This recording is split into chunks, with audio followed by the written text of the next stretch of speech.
Hey everybody, how's it going? It's nighttime in the saw shop. I'm all fired up on 372s.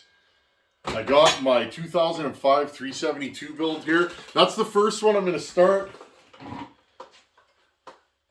The little bit ratty 371 cases are here. I got to take the paint off these cases. You guys can see on the inside there, it's starting to flake. I don't know if you guys can see that, but... So, I thought to myself, well, I'll get going on this one. I know this is a good bottom end. We just rebuilt it. Now, I want you guys to ponder with me. What am I going to do to this saw? What do I want to do to it? The first part for me of a saw build is pondering what I'm going to do with the saw. And I want you guys to kind of follow along with my thought process on this. Because again, this is the first 372 I'm going to do on the channel. I want it to be good. Will it be great? Probably not. We can always do better, right? The old timers that have been doing this for 20, 30, 40 years, you know, the Donnie Walkers, the Iron Horses, there's others I'm sure that I'm forgetting, but the guys that have been doing this forever are the guys that they just know what to do. Why? Because I've done 437 of these in the last 20 years. That's the answer they give you. Like this saw, friends. You guys have been watching this saw run, the Iron Horse 372. And this saw that I just did, my 288 here that I'm going to send to Caleb as soon as that oiler cooperates. Now, those two saws couldn't be any different, but they're actually very similar. What is the similarities between them two? They both have a lot of piston work. The 288 I built, I added a couple degrees of intake timing. I hogged out the lower transfers. I did a little bit of upper transfer work, just made them a little wider and pointed them. And I didn't raise the exhaust roof. It's pretty much a stock cylinder. I did very, very little work to that saw. But I did a lot of piston work, if you guys recall. And again, how does that saw run? It's quick in small wood, and it pulls hard in, you know, full bar buried in hardwood. Well, Harvey's 372 is a stable, reliable build. It's got good power, good chain speed, it idles, it cuts, like it does everything well. But the question is, it's got stock timing numbers. He did not raise or lower the intake on the saw. All the work is done to the piston and a little bit of lower transfer work. So you got to ask yourself. So the first thing I thought with the 372 is, what if we put a lightweight piston in it? Well, the first thing I'm going to do, I grabbed a Highway 372 big bore kit and I bolted it on the saw. Let's get the timing numbers of the stock big bore kit and talk about that. And then let's talk about pistons. Why we would change pistons and what I'm looking for as a saw builder. But now, friends, this is a question of the day. I get this question all the time, so this whole video kind of wraps into the question of the day. The question of the day is, can I put a different piston in my saw? Sometimes you guys ask me, I got a saw with a 42 millimeter bore, I can't find a piston. Can I use a piston from this saw? Often I don't know, friends. Or I want to put a lightweight piston in my saw. Can I, say, put a 272 piston in a 372? Let's look at that. There's a lot of positives to be had, but there's also some drawbacks. I have a feeling we're going to have some drawbacks, but let's look at the positives. First off, though, let's time a Highway 372 52 millimeter big bore top end. Okay, I got the timing wheel set up. There's bottom dead center, top dead center. Let's time this combo before we have a look at a piston swap. A little bit of a shadow there. I actually thought there was something on the end of the pointer. Okay, here's top dead center. I'll call when the exhaust opens. Opens right there. Okay, 101 after top dead center is my first ray of light in the exhaust port. Our transfers open right here, 124. Okay, so there's 23 degrees between when the exhaust opens at 101 to when the transfers open at 124. Okay, so 23 degrees of blowdown. Now let's look at our intake timing. I usually time it on the way up after bottom dead center, right about there. And what I'm reading is 74, okay? And it closes, so it's 74 degrees before top dead center, and it closes at 74 degrees after. Okay, so 74 and 74 is 148 degrees. Our squish on this saw is set up. I already measured it. Our squish is 30,500. So remember that. Now let's talk about doing a piston swap. What does it take? Is it just a bolt-on thing on this saw, or do we have to do machine work?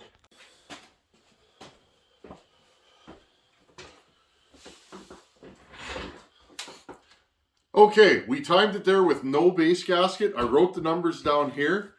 So our highway big bore pop-up, not that that really changes the timing, but I thought I'd mention that. If you guys want to pick up the same top end, you can get it from Wolf Creek. You guys know I love Wolf Creek Saw Shop.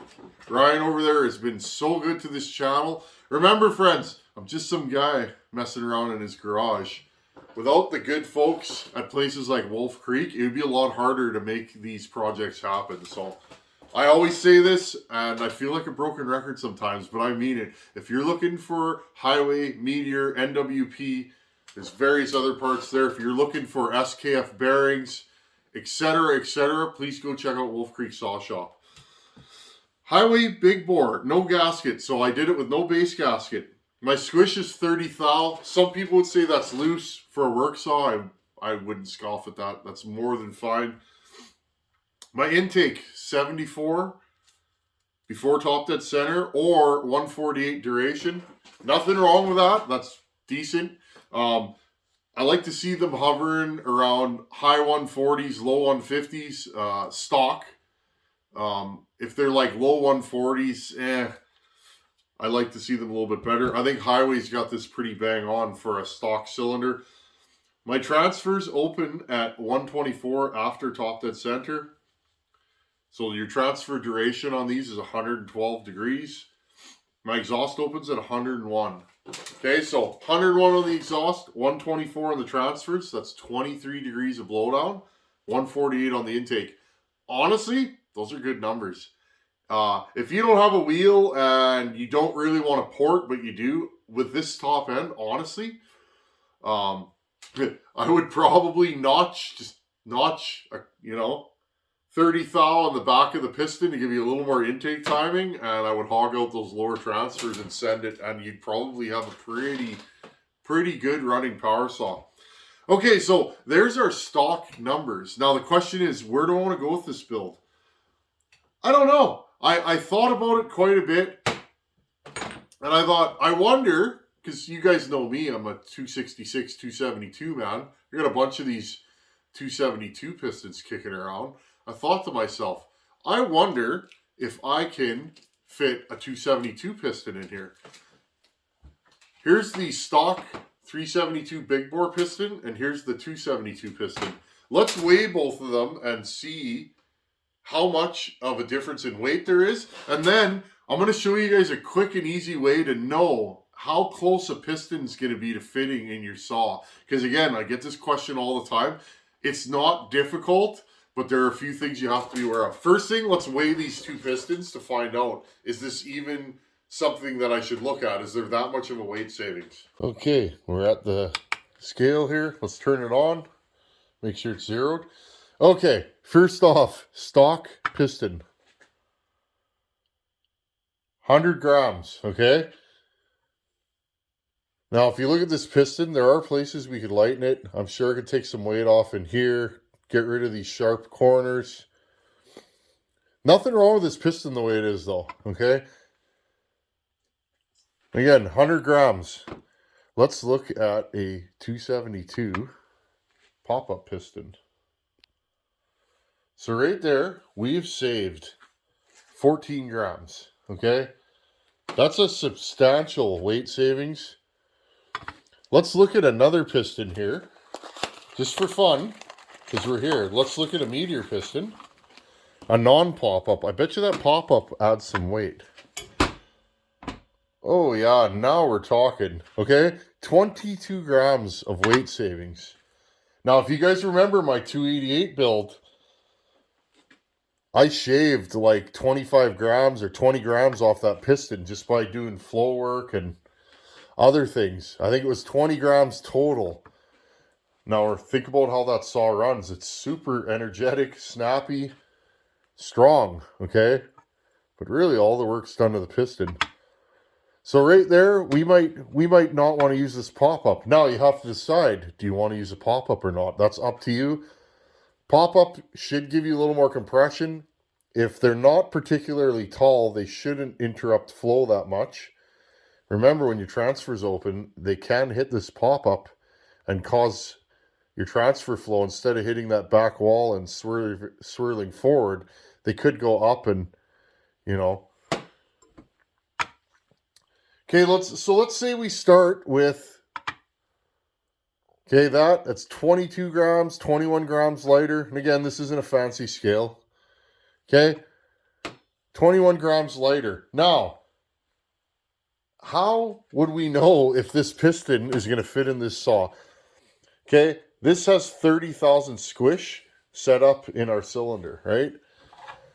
30,000 squish. Now, you have to think about your wrist pin location, how high or low it is.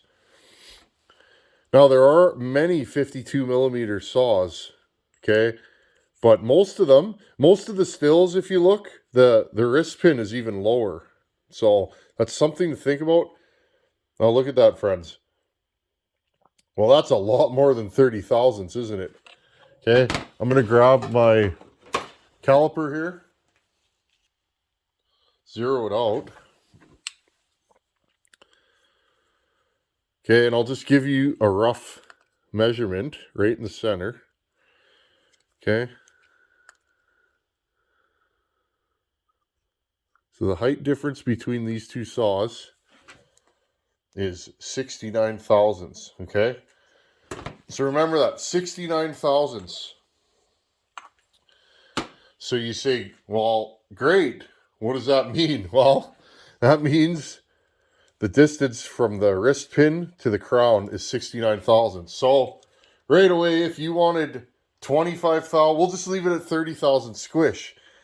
If you cut 69 thousandths off here, you're in business, aren't you?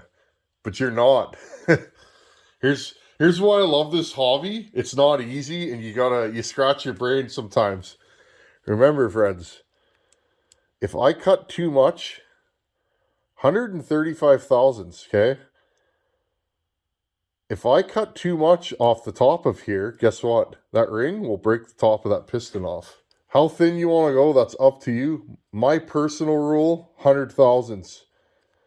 So that means I could cut off 35.5 thousandths. But remember, we're 60 thousandths too tall, okay? So without a base gasket, we have 30,000 squish. While with a base gasket, we'll have about 50 thousandths. Okay? Squish. And we need to cut off 69 thousandths. So again, we're 35 thousandths off. You may have to cut it down to 90 thousandths and hope that it works. Okay? So you need a lathe to do this. If you don't have a lathe, it's going to be pretty much, I mean, I guess, I've seen guys and it amazes me, but I guess if you don't have a lathe, you could put this on, you could put some sandpaper on a piece of glass and I guess do that. I've seen guys do that, and I say good for you for making it happen. I have a lathe, friends, and I just got lucky. My buddy bought it and he decided he didn't want it, and I was right place, right time. Okay? Now, the other thing we got to look at, and here's what I'm most concerned about on this. Okay. I could cut the squish band a little bit higher if I need more clearance.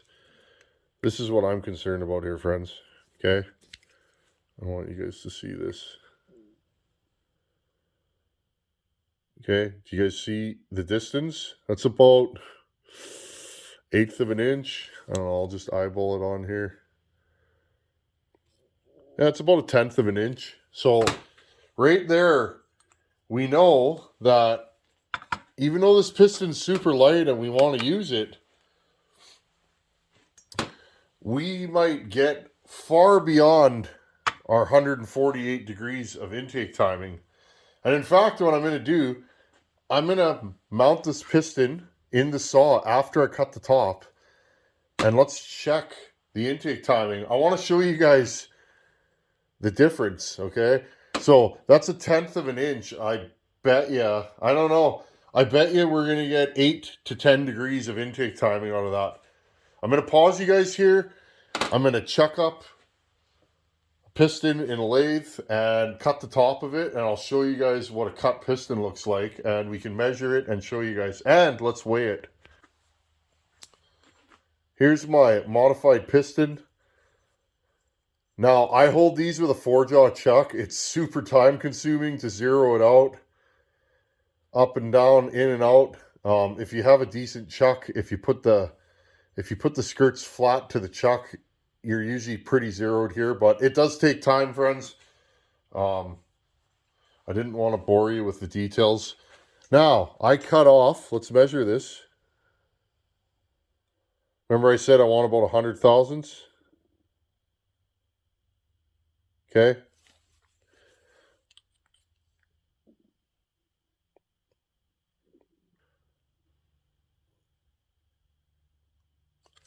Okay, so we're about 99. We'll ballpark it. Okay, so I just basically faced off the whole front of this. Okay. Now, I can lighten this, same as I did on the 288, to clean all these edges up. I'll probably lose another 3 to 5 grams of weight. Now, remember, 100 grams, okay? Here's the same piston. Let's do the pop-up. 86 grams, so that's 14 grams lighter. Out of the box, Meteor, 78 grams, 22 grams lighter. 72 grams. Whew. 28 grams lighter. When this thing's done, this thing could be in the 60s. Now the question is, what do you get with that? I mean, it's all fine and dandy me saying, look what I can do and blah, blah, blah. Because you guys know that's not me. What do you get with a light piston? Well, the piston tends to change directions quicker. And by quicker, when you touch the throttle, you'll get a faster saw. Way zippier. I can't even describe to you guys what a light piston will do. Okay. Now, just for fun, let's compare this to a Wiseco racing piston for a 372. Here's one of those fancy Wiseco pistons. Wow, that's pretty light, eh, friends? So when you buy one of these super nice CCC pistons, this one was donated by CCC. It was awesome. Okay, when you get one of these, that's what you're pretty much getting out of the box. Okay, you're getting a super lightweight piston that'll bolt right in your saw. Now, I have done some work to this. I cut this pop-up into it, and I believe I cut the skirt just a hair for timing. But again, we've ended up with the same weight. Okay? More or less. And again, this scale's not super fancy. It's just something I picked up in the store. Okay, let's weigh the wrist pin from the Wiseco. 19, 18, 17. Well then, who'd have thunk it? This is probably a substantially better. Well, you know it's better. It's wider. So there's where your little bit of weight is. Anyhow, friends, so let's tear this out. So that's what we're working with right now. 73, 72 gram piston. But the question is, what are we going to get for timing? I'm going to bolt this back up and call it as I seize it. And let's see what the timing numbers are. Okay, friends. In the interest of time, I timed this piston against this one. Okay, I put this in the same cylinder off camera. Now, my crown is about 10 thousandths higher on this because remember, I didn't want to make this any thinner than around 100,000. And again, you guys can play with that number, do so at your own risk, because if that does break, you will literally just break the top of the piston off. It's catastrophic failure. Now, I ran a base gasket because I couldn't make up my squish, right? This crown's too tall, so I put a base gasket in. So my squish with no base gasket in this piston was 30 thousandths. My squish with this one and a base gasket is 25 thousandths. Now, I put a timing wheel on this piston. Basically, friends, because these are so close in height now, everything on the top, the exhaust roof and the transfers, should open about the same time, but the cylinder's 20 degrees higher. So our exhaust should open about 2 degrees sooner, and our transfers should open about 2 degrees sooner. So I timed this, and I got 99 after top dead center, so it opens 2 degrees sooner. I'm seeing 124 degrees on the transfers now, which was the same as with this piston. Now, I think what's going on, this crown is a little bit taller, and maybe just the way my eye's seeing it, I will have to check that with a ring. Okay, so basically we have 25 degrees of blowdown. That's about the upper end of blowdown that I would run on this saw. I would like to do some upper transfer work, so that's perfect. If I gotta pitch up the transfers a degree, which is about 10 thou, 20 thou, whatever I'm gonna do, that leaves me some wiggle room. 101, 99, 100 is where I would run this saw. Now, we're worried about the back half. This is where there's no free rides. I'm looking for 152 to 154 degrees on this saw for total opening on the intake. With this piston, I'm at 148. That means I need 6 degrees total opening. So either I cut 3 degrees in the back of the piston, okay, maybe a 30 thou little notch, or I lower the exhaust or intake port 30 thou. Okay, easy cheesy, a little bit of grinding, you get your timing. Now here's the problem, friends. Remember I mentioned that the back of this piston is about 100 thousandths shorter? The intake timing with this piston, I ended up at 160 with this cylinder. Now 160 is my utmost. I don't want to go past that. So this leaves me with a little bit of dilemma. I wanted 152 to 154. The reason why I want that is better intake vacuum. Create more suction when the piston clears the bottom of the intake port a little bit later. Also, makes the saw a little snappier. When you have more intake timing, I find a saw with a lot of intake timing can often be an animal when you're cutting, but I find they don't idle as good. And that's just me being honest with my builds and what I've experienced. So the question is, do I keep going with this build, or do I scrap it and go, I'm going to use one of these pistons?